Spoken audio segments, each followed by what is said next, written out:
Good morning, fellow humans. Uh, Thank you for joining me in this video.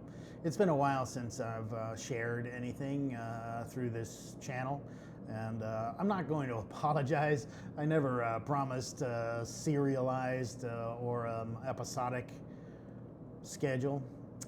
So I haven't shared here for for quite a while, and that's not what I want to do. But there've been it's been quite a couple of months here lately, and I had to focus on some other things. I've been thrown for the loop in a personal way for a couple of things, and that's normal. But I've been focusing more on my creative process on writing lately. I'm kind of exploring a new method of writing method. So that's been really actually pretty rewarding. And I was focusing on that and hadn't really shared here. But just so, I mean, I'm not going to abandon this because I think there's a lot of good that can come from this practice of me sharing in this way. Yeah, lately it's been very spotty, and it is a thing getting out of practice. Like this morning, today, just setting this very, very simple equipment up. It was pretty funny how I had forgotten. And talking to you through this asynchronous mode is also it's also a practice that that I want to continue. Anyway, you get the point. I'm not going to apologize for being gone for a few months, but just know that I'm not going to abandon this. I'm going to keep doing this for my own purposes, etc. And thank you for the one or two listeners that actually look at this. Thank you for your constancy, and yeah. It's not going to be a long video today, but I wanted to share a little bit that I have been focusing on my writing quite a bit. I've been playing with a new technique or a new kind of creative process when it comes to writing. It's a lot less linear and a lot more like a mind map, where you're just I'm finding a methodology for capturing output and then hoping to allow the actual linear portion of the writing to emerge over time. The practicality is that I'm writing a lot of words, and there's a lot of good information. There's a lot of decent content, a lot of crazy stuff, but that's normal. But it's like many writers say, you're searching, or you're questing for the perfect sentence, and part of that is just getting it out on paper and then creating a structure from what emerges. So that's been actually really useful to me lately. So it's really the connection of thought when you're expressing it, aggregating it, and then allowing these connections to form naturally has been really rewarding. So I've been doing a lot of that for my for my writing. Like I've shared in the past, in the 90s ish, I can't even remember, but it was late 90s when blogs first started to appear. This would have been before things like LiveJournal or Tumblr or any of those newer platforms. I had a blog for quite a while and had a pretty good following, especially in the subcultures that I was most involved in, and that was really rewarding. But I remember, this was long before you basically had to host your own HTML, etc., and that was a really fun process. It wasn't really a platform yet, but I worked with a man called by the name of Bruce Averyhart, that kind of introduced that concept to me, the concept of blogging, which was brand new. There weren't that many blogs at the time of that kind of thing. And, you know, he really inspired me in a lot of ways to start public writing, especially public memoir style, um, human sensitive public writing. And I remember, especially back then, there was a lot of diversity of opinion on it. A lot of my colleagues, a lot of colleagues that were around us really saw his sharing as being too sharing. This was, I mean, you know, I'm not a millennial. I am of the generation, and I will always be of the generation that was here for what I refer to as the singularity, the kind of coming of age of the transistor, the first computational, like, you know, personal computing devices, BBSs. I mean, we've talked a little bit about that, but the reality is that I did not live, and did not grow up in a world that had the internet. I was of the generation that created it, and you know, I'm not Al Gore, but you know, I was on ARPANET, I was on Milnet. I was kind of I did the things, but I think this video expression mode is very similar in a lot of ways, where you're really, in order to connect with you, an audience, a person, the one or two people who I am blessed with watching this, in order to do that, you have to open yourself up. Like any artist, any art form must be, by definition, I'll have to think a little bit about this statement, but it needs to have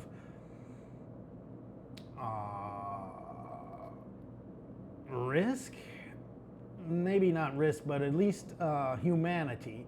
And in order to connect with other humans, you have to allow for that sensitivity, allow for people to judge you harshly, allow for that kind of a thing. And you know, really early on with my blog, especially, I was approaching it in a sharing way, which was new to a lot of people, especially people older than I.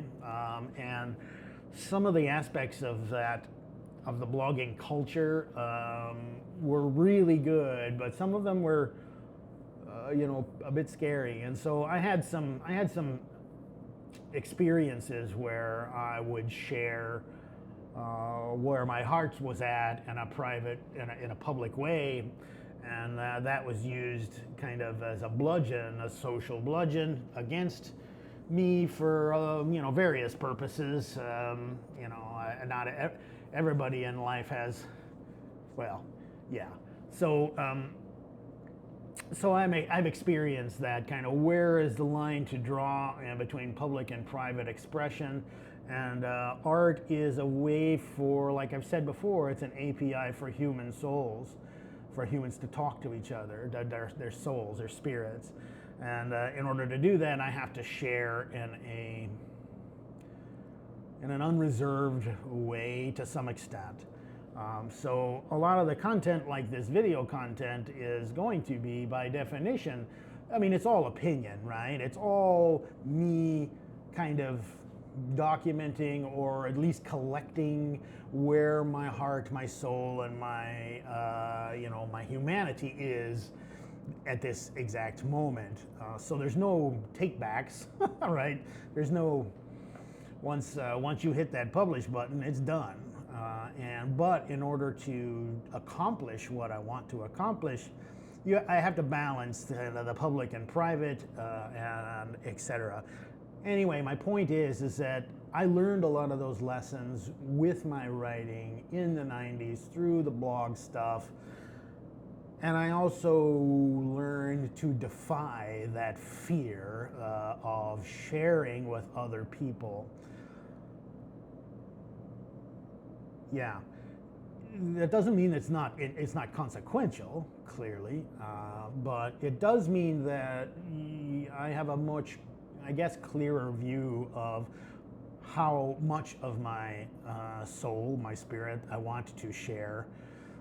And that's really a lot of that is driven by my mortality, by the visceral sense and the relationship I have with the fact that I am immortal, and my journey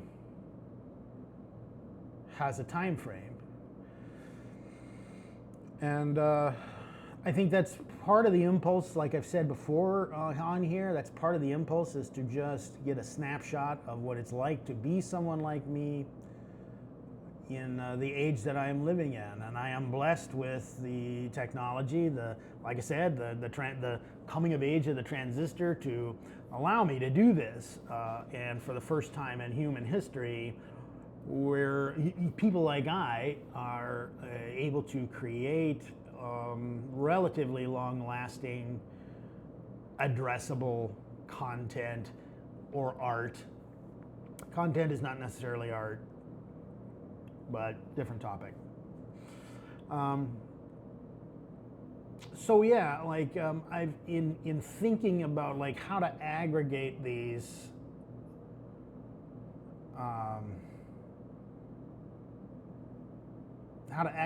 creative impulses, I am finding that there is kind of a continuity about what is emerging with my practices, and that's a good thing, because like feeds like. And so regardless, I felt compelled today to put out a video, and it's not going to be very long.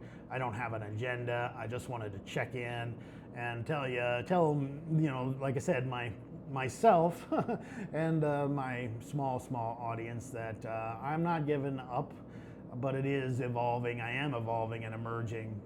I've had some health scares lately. Scare's the wrong word, but I've had some challenges lately that really, from a creative standpoint, from a spirit standpoint, have been really challenging to me in ways that I didn't expect. I've spoken a little bit about how I was the provider of care for pretty much everyone in my life, and personally, in this last couple of months, I've had a few reversals of fortune that have put me in the place of needing the support of my loved ones, my wife, of realizing, like, from a visceral standpoint, that it's one thing to have an intimate relationship with death, especially your own death, and and accepting that, etc. That's a process that many people don't even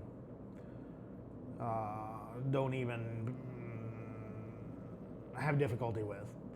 That's not my thing, but what I was thrown for a loop in was how much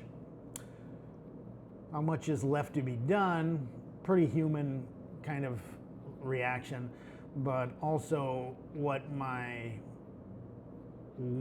change in health, what my waning human strength means to the people that I very much care about.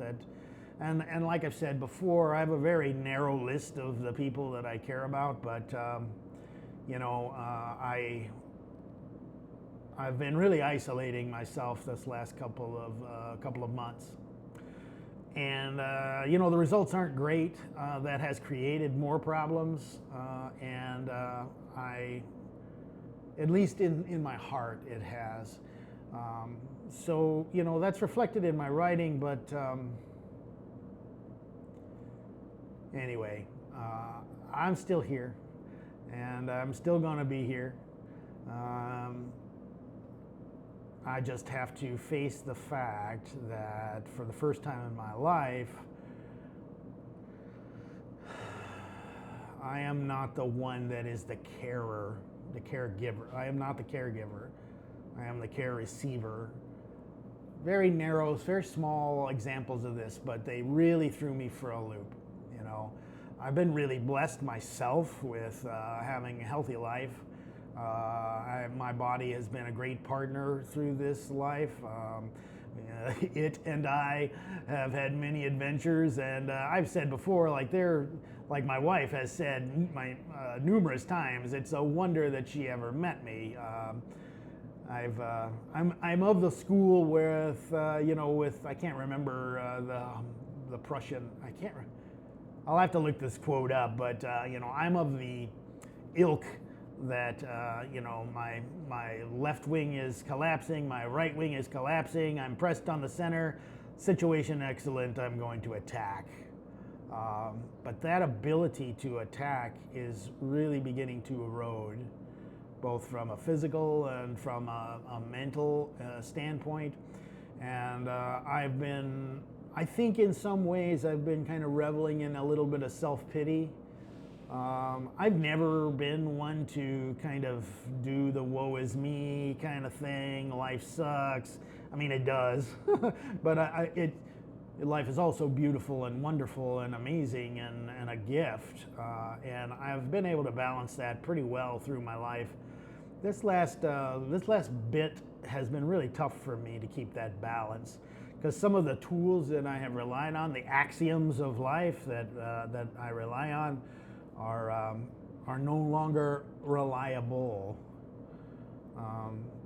That, coupled with the general instability of the world, the fact that we're going through a fundamental world change, the power structures are changing, society is changing.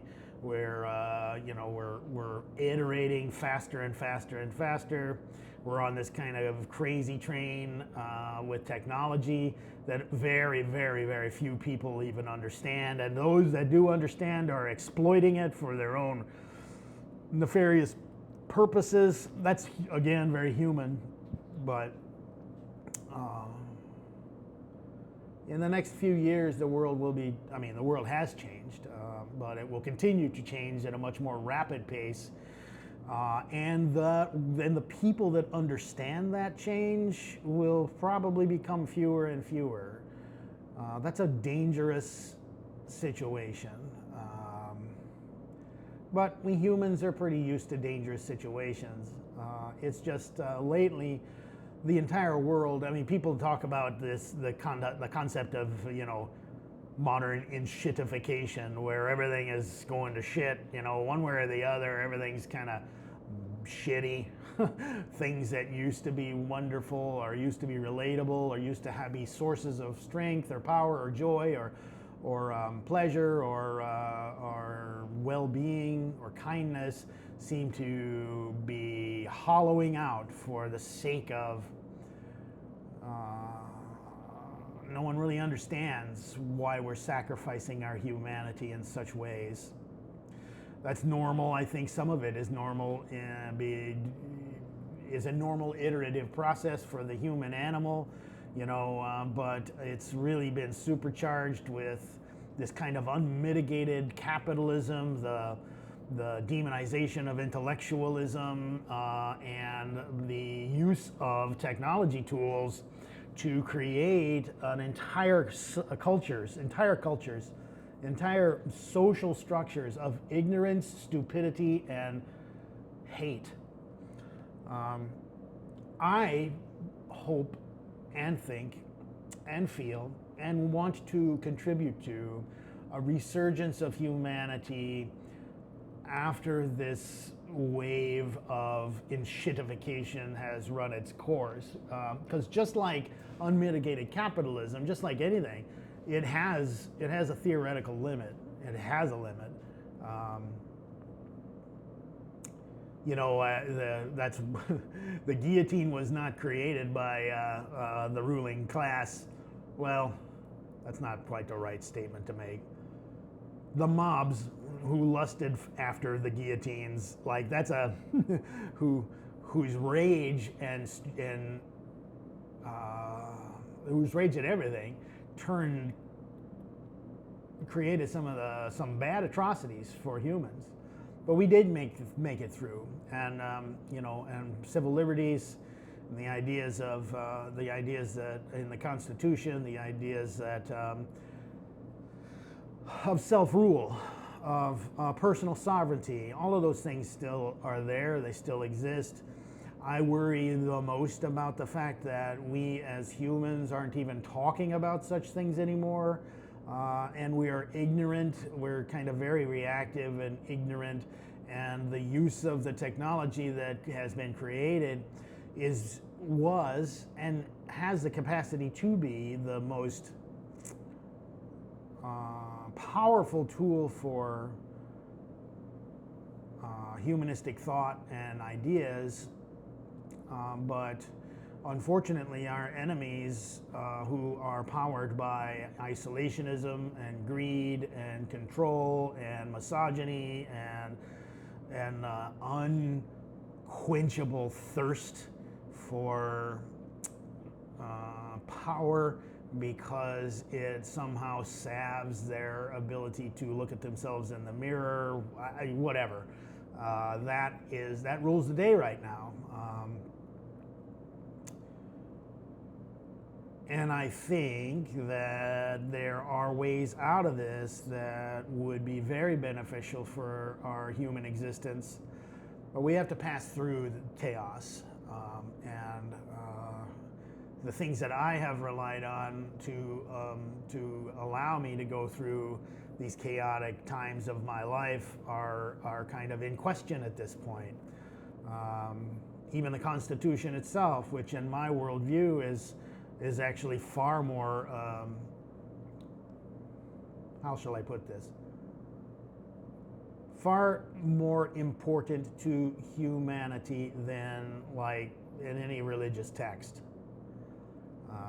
Than any kind of, I would not put the Constitution as a religious text. That's kind of antithetical to the whole thing, but I don't know, this kind of explosion of anti-intellectualism, this explosion of kindness, of aggrandizing the virtues of humanity, and the exploitation of the vices of humanity. We're very out of balance in every aspect of life, and okay, I mean, that's going to happen, and it has happened before, and it probably will happen again, but as you and I go through these times, as we live through them, it's always a good thing to try to step back in the middle of our own experiences to try to encapsulate or observe what it feels like to actually be in this, because history teaches us that the individuals are the way to understand our own history and to extract value. And the framework, the structure of what goes on because of that is just, it's just a linear framework upon which to hang our humanity. And I think that approach will, although right now it seems silly and esoteric and whatever, I think that approach in the long term will be of great use to our children, to try to understand what it was like to live in these times, especially for people like I, who are like my generation especially is transitional, transitory, it's transitional in a lot of ways, and a lot of that's driven by the singularity of the transistor, as I've talked about, and I think we need to delve more into that concept, not today, but I think that's a pivotal point it's as pivotal in my opinion as the invention of the wheel, as the discovery of the manipulation of fire, as language. I mean, really, information theory is, well, that's a big topic, but everything about your life could be boiled down to that. Very similar to like the principles of human combative behavior and the study of hoplology. The study of information theory is a similar human fundamental. It's more than human. It's an organizational trait of the universe. that we need to really understand and kind of explore what the ramifications of that is. And in order to do that, we need information over long term. So that's kind of why I'm trying to express myself as kind of snapshots of what it's like to live in these times from someone like me who grew up in a world that is not this, and who was a part of the transition of where we're at. I have a lot of nascent guilt about that, especially when those that look like me, those that sound like me, my peers from a age standpoint, from a social standing standpoint, etc., are so virulently vile to me. Like I'm a over the hill. Well, I'm not going to denigrate myself. You know who I am. You see who I am. But most of the people that look like me are not the type of individual that I would want to be around, and I have some guilt about that. I have some guilt about my family's responsibility when it comes to certain macrocosmic or macro cultural phenomenon that are really we're living the consequences of. And of course, you can't take ownership of everything. I get that. I'm not a neo-Confederate traitor. Like all of that stuff, I am 100% against. Duh. But I'm ashamed of looking like some of these people, and especially the people that I love. And I think that's a shared experience that a lot of us are going through right now. I mean, you can't look up any news feed without seeing, these kinds of viral manipulative things on both sides of, this viral manipulation of, how many stories have you seen throwing over your phone lately that stereotype the people that look like me and call them on their actions, and some of those actions are generational in nature and they should be called out, but we need to understand ourselves too. We need to stop salving our own conscience and our own cultural responsibility. We need to. That's too big of a topic, but that's a big one, because whether I like it or not, I am every fiber of my being is an enemy to everything about white Christian nationalism from an informed position. From one who has, from an informed position.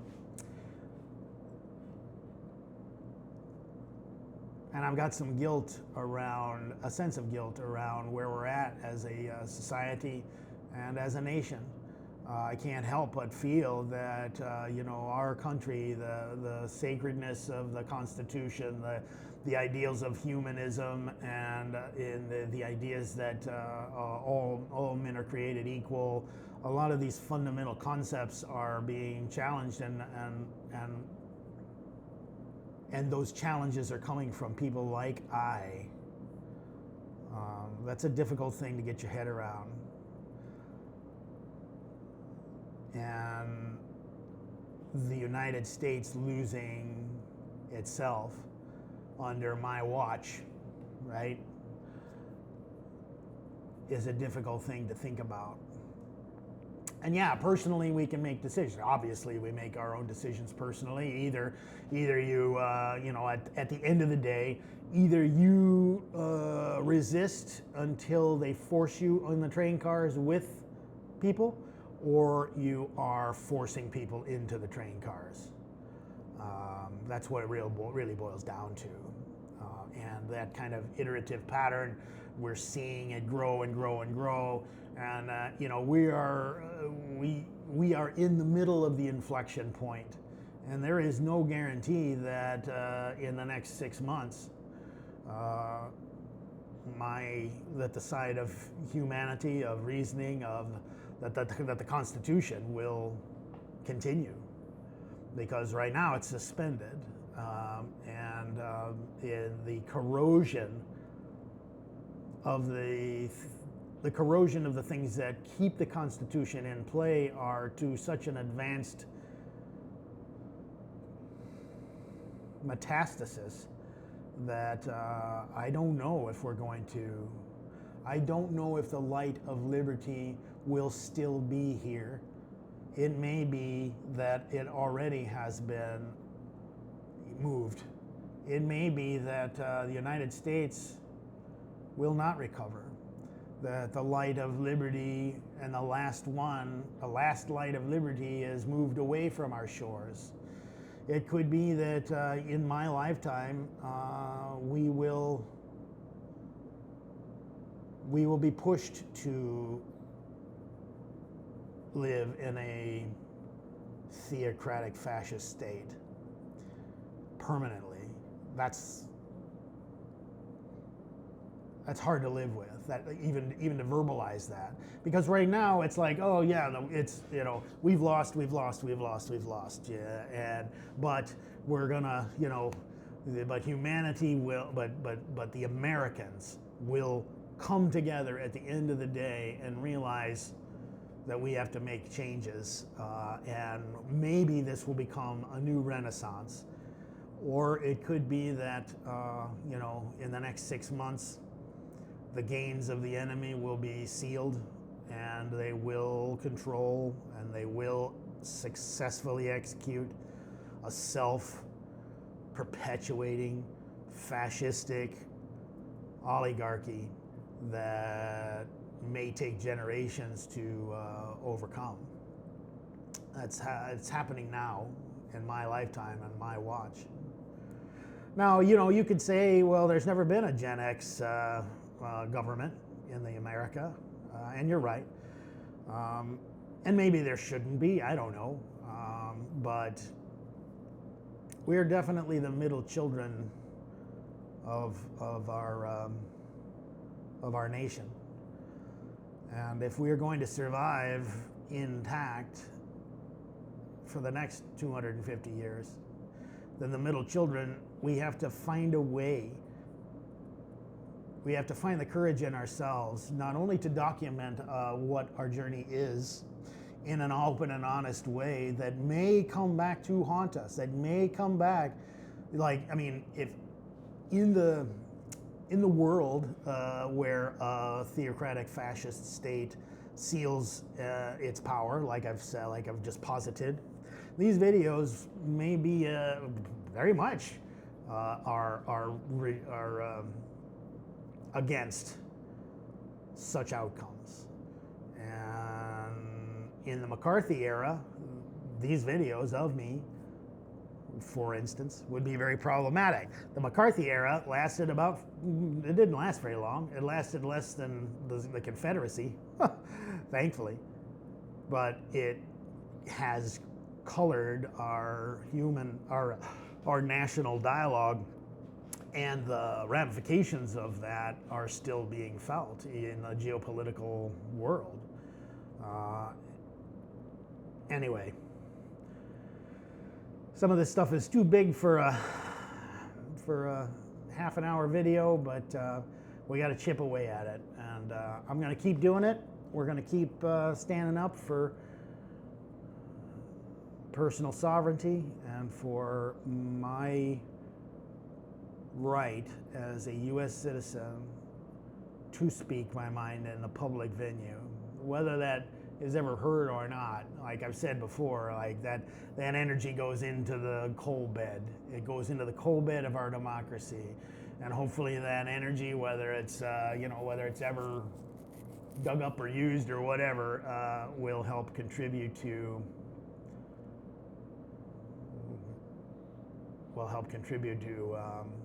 our way of life being preserved.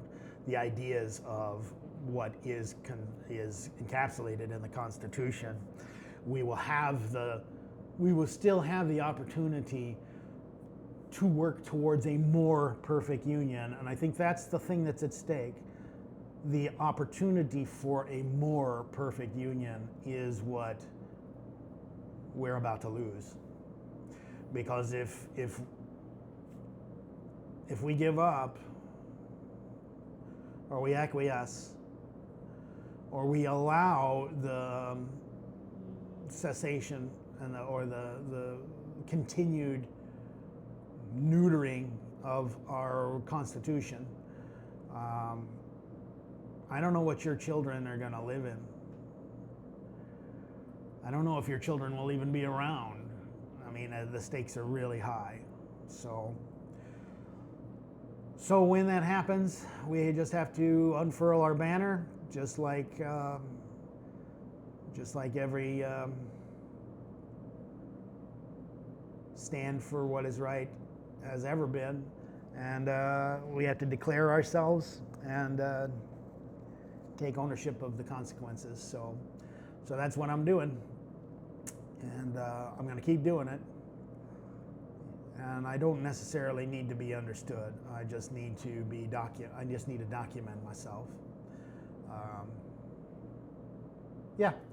So there we are. I will attempt to actually, next time that I do a video, I think I'm going to try to do some pre-thought of contexts rather than just kind of stream of consciousness, which is what we've been doing.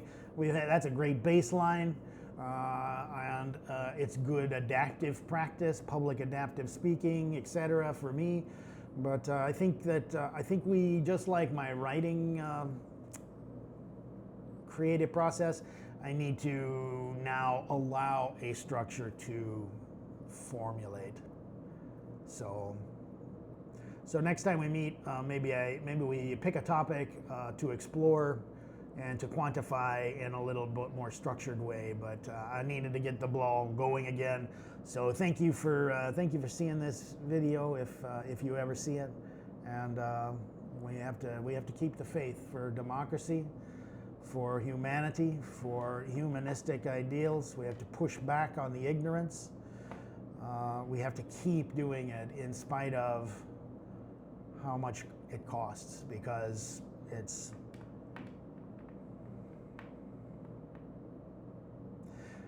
the Constitution, our nation, and the people that died under that flag to preserve it.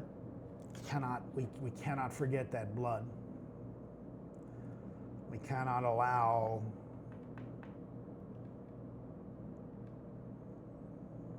this experiment to end on our watch. And if it does, if we are overcome, then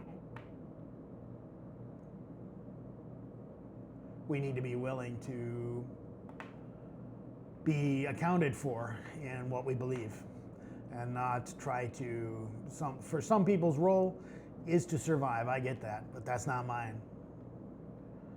My role is to witness, and yeah, anyway, thank you for listening, and I hope to see you soon, and maybe next time I'll actually have shaved. I hope you have a wonderful day, friends.